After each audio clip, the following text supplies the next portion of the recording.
Yeah! Woo! Good evening and welcome to the Aero Theater in beautiful Santa Monica.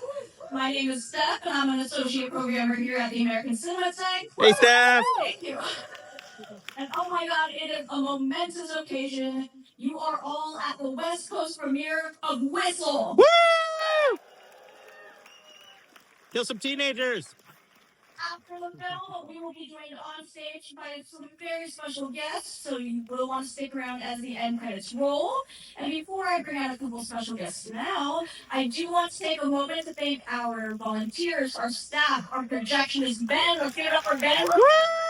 Thank you, Ben. Any cinematic members in the audience, I cannot thank you enough for supporting our mission. Thank you so much for your support.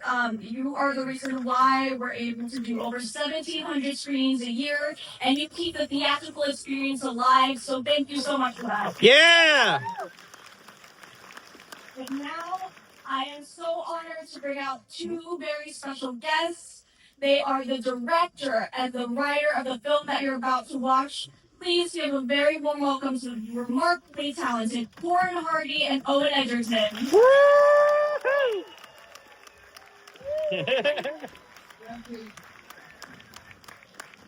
Wow! Wow! Hi, everybody! Woo! Oh, thanks so much, everyone, for coming. What is it on a Tuesday night, right? It's a Tuesday fucking night, everybody! You're not in Texas now, Owen. We're in Texas with me. Only the good parts. Not the horrific parts. Owen's just arrived. He literally made it just in time through the snowdrifts. It's true, yes. It was 6 degrees in Fahrenheit. That's different for you. 6 degrees Fahrenheit when I left this morning. But it feels so fucking warm in here. But I'm not talking about temperature. I'm talking about the beating hearts of horror fanatics and film lovers. I'm talking about the perfect soul I feel in here. I'm going to say something. Yeah. Well, listen, ladies and gentlemen, this is such a privilege to finally be here. What is this? The West Coast premiere of Whistle. This has been a long time coming. I just want to say a couple of things. As a director from the UK, growing up watching, a lot of having a diet of like American high school horror movies and high school movies like The Breakfast Club, Fast Times at Ridgemont High, Nightmare on Elm Street, Lost Boys, Fright Night, The Blob, and movies like that. That as a sort of young person in the 80s in the UK, these movies really kind of made me blew my mind and made me feel at home. And as I kind of became a filmmaker, I was sort of secretly harboring a desire, I think, to sort of wonder what I might do if I made an American high school movie. Woo! And then Owen's script came along, and as I read it, I got suddenly a kind of a chill down my spine, because I thought this is going to be my American high school movie. And with that came this mythology I'm not going to go into, but with that came this like ancient, beautiful, sacred object, which I brought with me. So, Jeez. here it is. This is intro. Whoa. So, he's going to be watching with you tonight. I won't blow it right now. But we'll bring in the audience. And really, That's some William Castle shit right there. It's like, you don't know when it's gonna blow. I've never known a movie prop that has meant that the entire cast and crew refused to go anywhere near it during the making of the movie. But I will say, when I read this script and I saw that this was about an Aztec death whistle, I was faintly familiar with, after doing a bit of research and finding out all about this incredible, ancient, sort of mysterious mythology. I also, as a horror fan, a horror director, suddenly was just had this realization, and unless anyone in here can prove me wrong, there hadn't been a feature film about this cursed object, this death whistle. And so I suddenly felt like very excited to think that we might be able to make the first sort of horror movie about this whistle. So unless anyone puts their hand up and and says there's been another 5. So we're going to show you tonight the Death Whistle movie.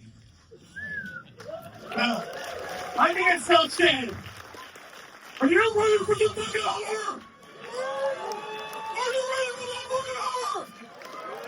Are you ready for the fucking horror? All right, ladies and gentlemen, without further ado, let's watch the whistle. I'm going to say, President, we'll talk a little bit more afterwards.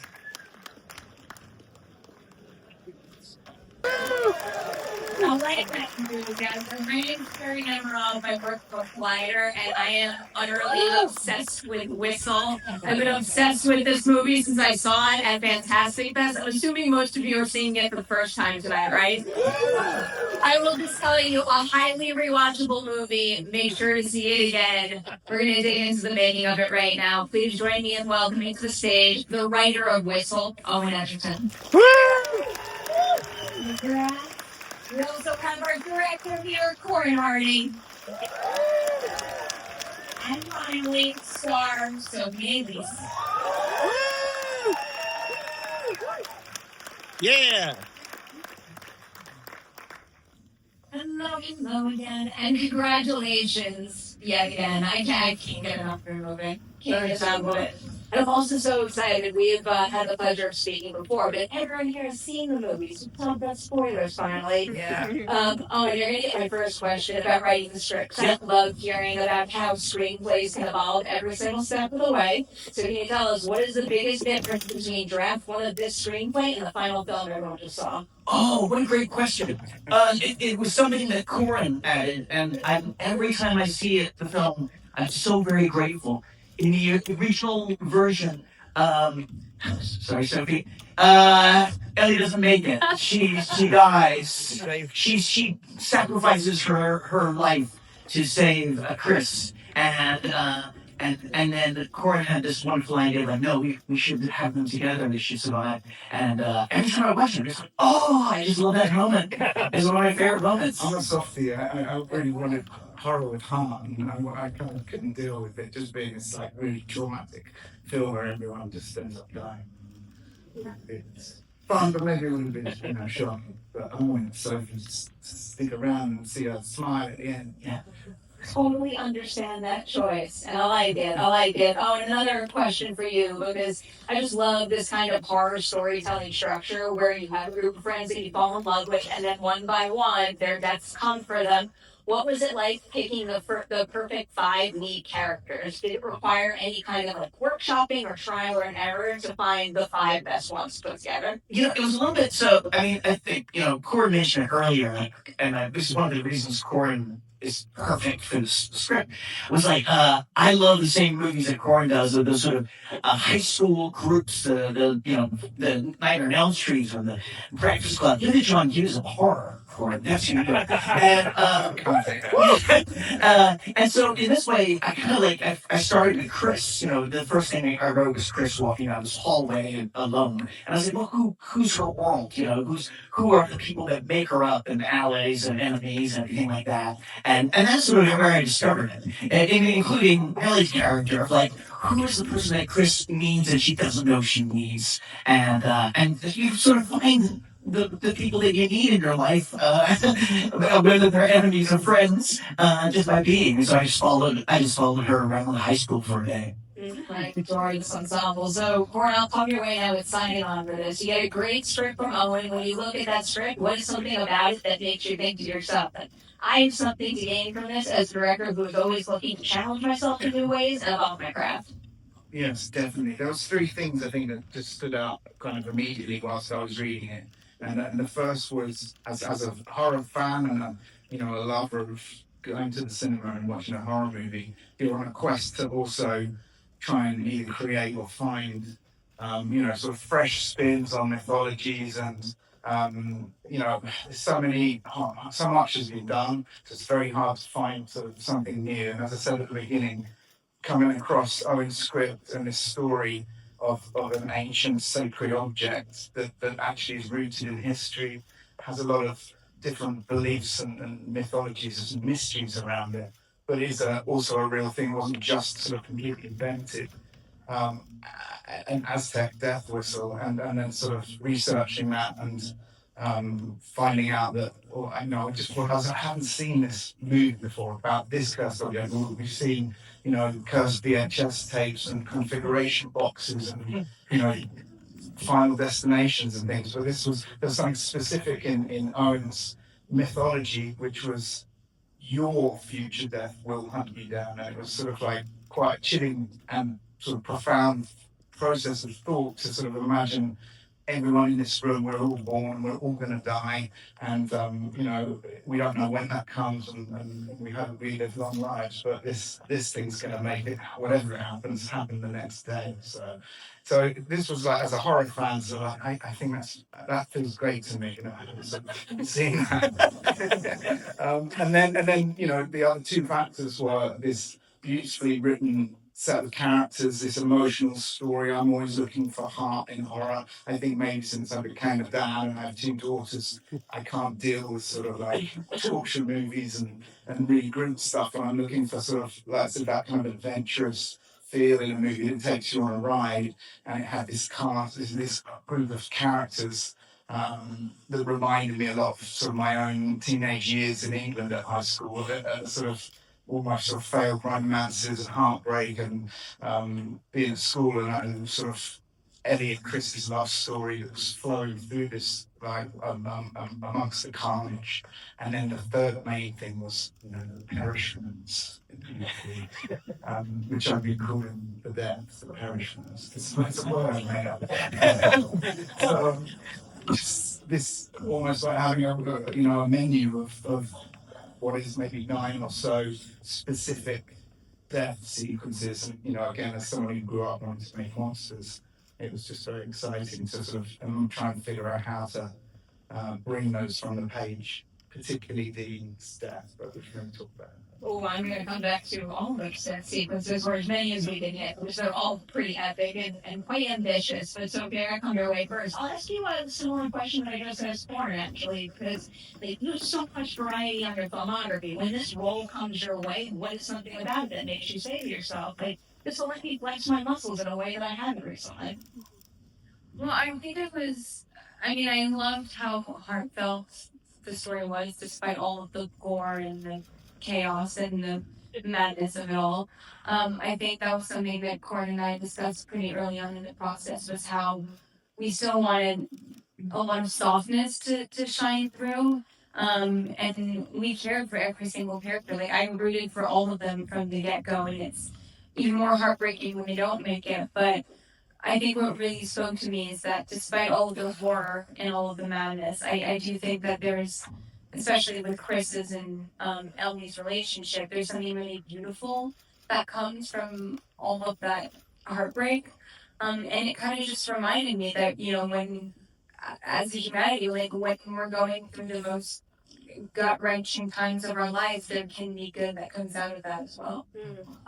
Similar to what I asked Owen about assembling the group in the writing phase, it also feels to me like the success of this movie really hinges on finding the perfect set of actors to play these characters. So, what is the very first memory you have on set of maybe doing something and then looking around at everyone and thinking to yourself, like, we really are the perfect actors for this group of friends? Oh God, don't ever think perfect actress for writing them.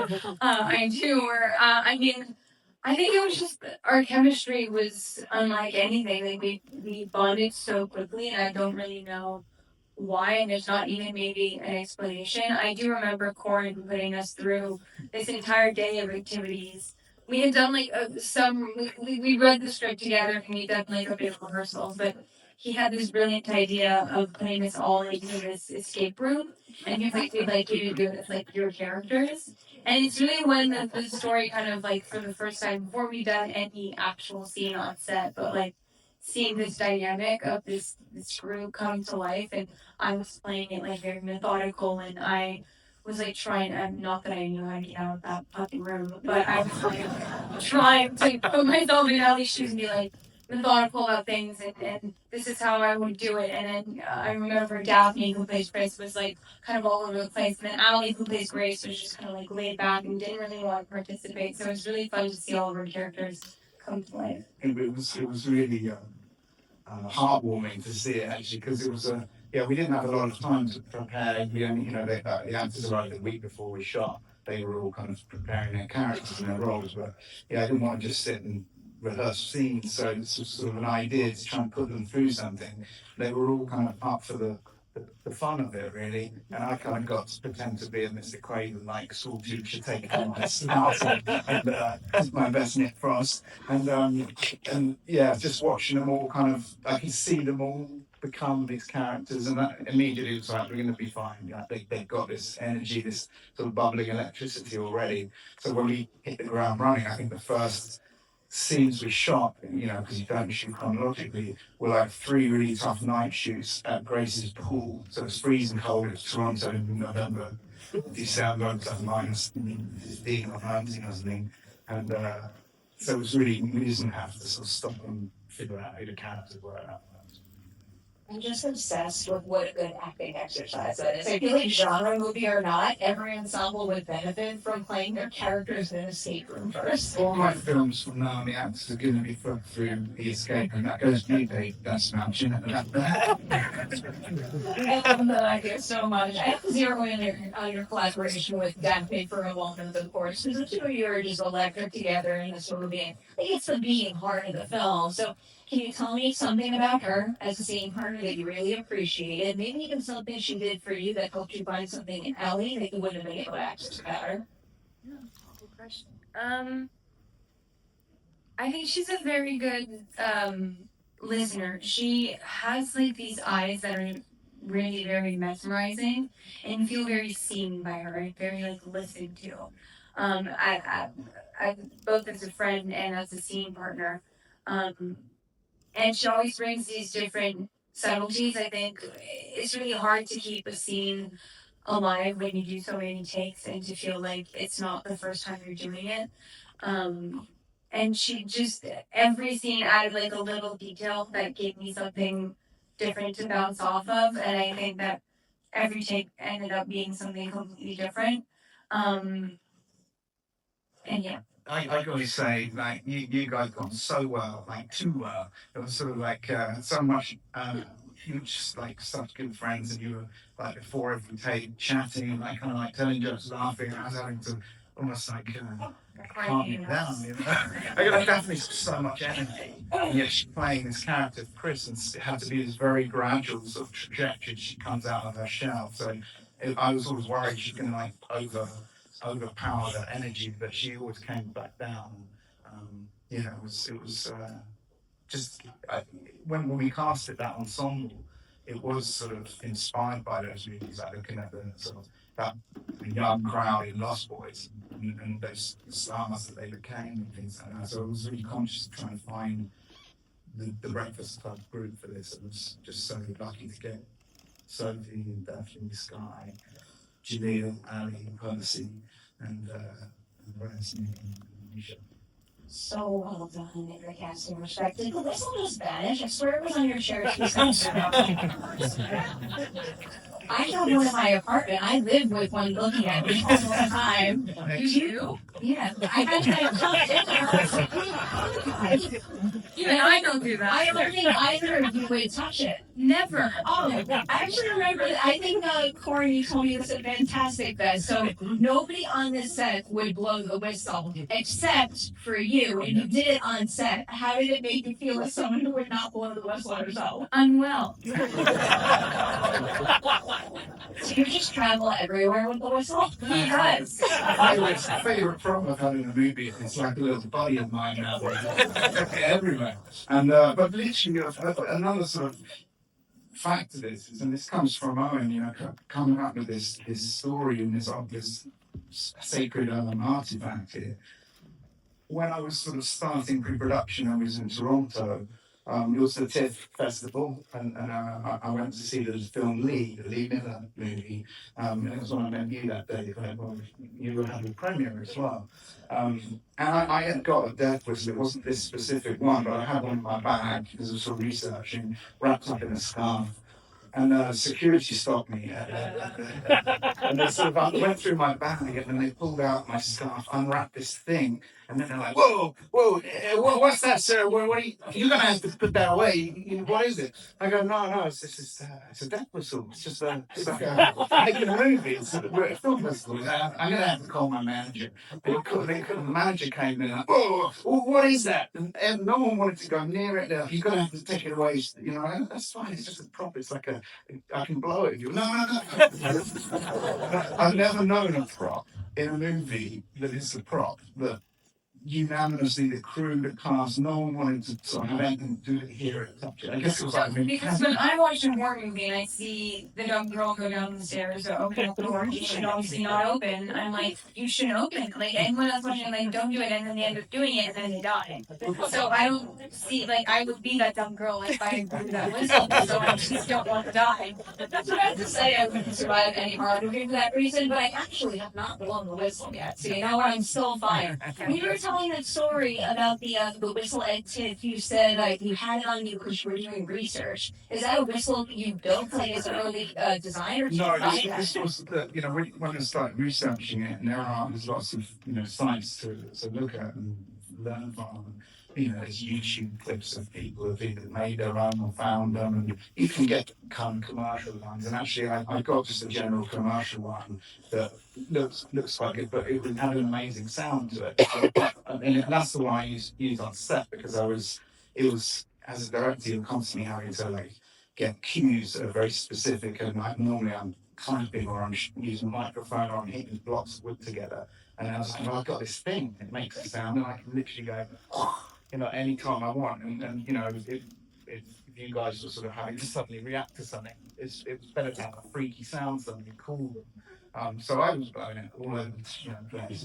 And everyone came into my office, I would say, do you want to hear what the whistle sounds like? No, don't. I'm like, you're going to hear it at some point,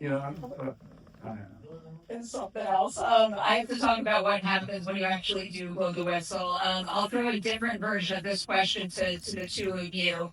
Owen, in the writing phase, which particular death sequence required the most massaging or workshopping to get just right? And the same for you, Corin, when it comes to figuring out the right visuals and the things you had to do to actually film one of these death sequences. Oh, that's a good question. I don't know how many of you guys remember this, but when A Nightmare on Elm Street, when they came out on DVDs back in the day, on the menus, remember menus are a really big deal. It was a thing for those movies where you could just skip to the kills. And do you remember this? And it's like, we're just so nerdy. Just I don't need the story. But I always loved there's this sort of this there's a build, there's this if the movie's a chocolate chip cookie, then this is the chocolate, right? So it's make sure those chips are good. And so there was a little bit, even when I was first writing, I was okay, I want to make sure that these escalate and they just keep getting kind of crazier and crazier. And I just learned a lot during the writing of it, and which was a blast. I really had a lot of fun with Gracie's death. Because I love horror mazes and festivals and stuff like that. I gotta say though, Corin took it to the next level. He just amplified everything. And then the most fun was writing Dean's death. Not fun. Not fun. Actually, very fun. Very fun. But that was a thrill. I was ooh, and I was looking up medical stuff. What breaks? And it was a little disturbing. There's definitely things in my search engine, search history that would get me arrested. Horrible things. Just this monologue could get you. I should stop that.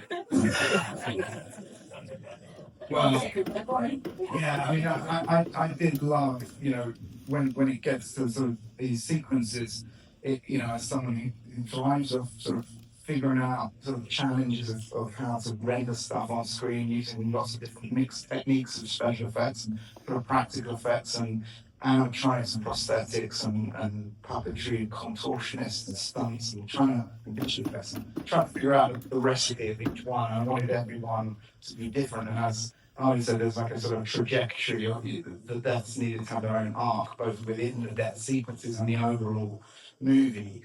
And I kind of say, I love the variety of them, of the sort of different subgenres of death in a way that we have here. So there's sort of body horror, and there's kind of slasher horror, and there's some possession of J horror, and there's and Dean's death. You know, that really stood out to me on the page because I sort of had to read it and then double take, read it again, and be like, hang on, a car crash in a bedroom with no car.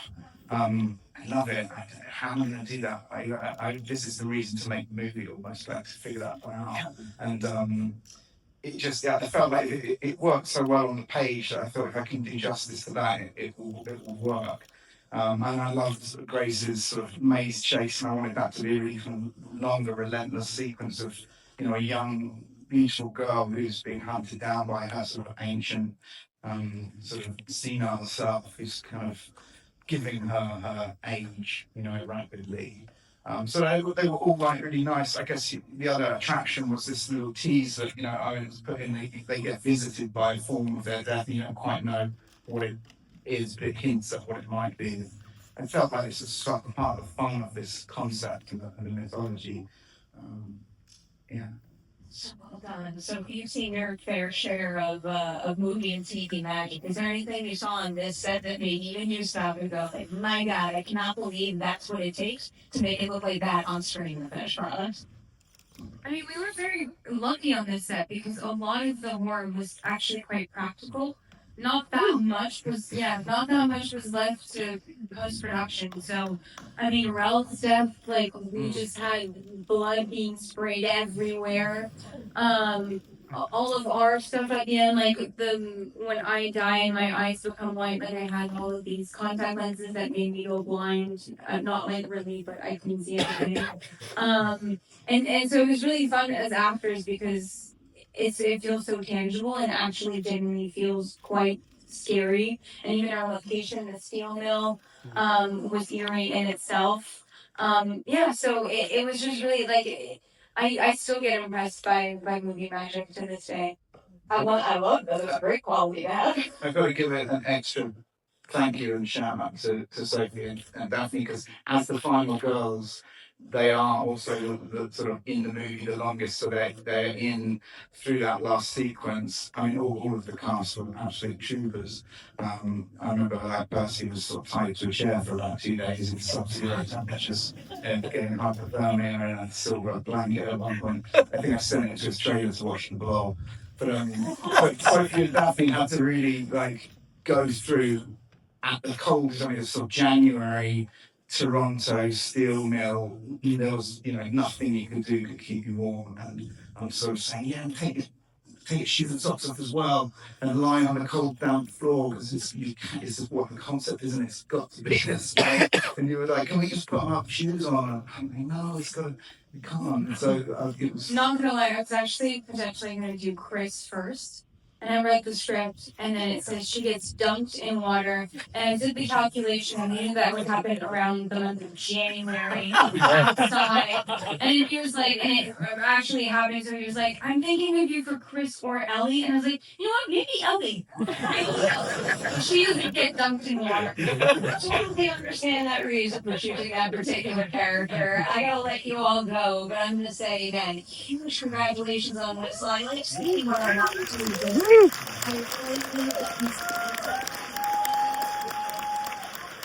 you so much for being here. I want to give a shout out to Bjorn Sharpentier, the DOD is here tonight. It's so happy to have Bjorn with us. Bjorn, go with blood, sweat and tears to make it.